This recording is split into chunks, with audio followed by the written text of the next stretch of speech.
Xo'p, keyingi harfimiz B harfi. B harfini ikkita katakka yozishimiz kerak bo'ladi mana. Ikkita katak, yana shu ikki katak orasiga sig'diramiz. Tepadan yarim katak tushib, ozgina tepaga qayriladi mana. Shu shaklda tagida bitta nuqtasi bo'ladi. Xo'p, tepasini unaqacha ko'p burib olmaysizlar, to'g'ri ham olib chiqmaysizlar, sal qiyshaytirdim, e'tibor beringlar. Shunaqa sal qiyshaytirib yozsanglar chiroyli chiqadi inshaalloh. Bu alohida shakli bo'ldi. Aytdik, harflar ikkita yoki to'rtta ko'rinishi bor. Alifning ikkita ko'rinishini yozdik, buni to'rtta ko'rinishini yozamiz. Bu qaysi shakli? Bu alohida shakli bo'ldi. Xo'p, so'z boshida bo'lsa, mana qaranglar, yarim katak tepadan pastga tushdim, bu yoqqa yarim katak yurdim yana. Yarim katakdan sal uzunroq yurdim.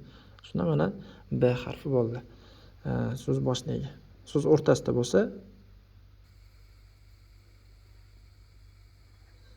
mana bu shaklda so'z o'rtasida bo'ldi.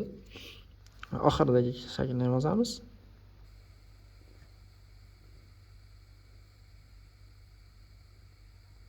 Mana bu oxiridagi shakl mana.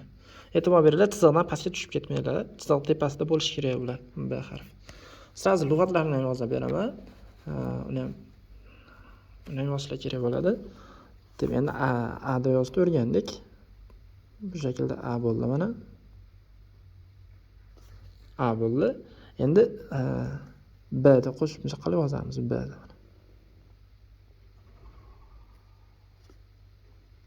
Tepasiga tanvinni qo'yamiz. Tanvin ham bunaqa shaklda yoziladi tanvin.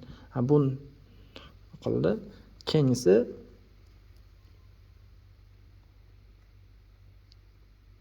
mana B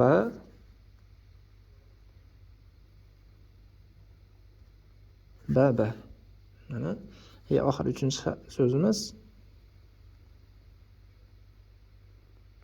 B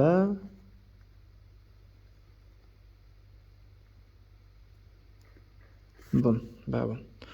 Unaqa xattolik dars emas bu. Shuning uchun o'xshamasa, hijolat bo'lmanglar. Qo'llardan kelgancha yozib jo'natinglar.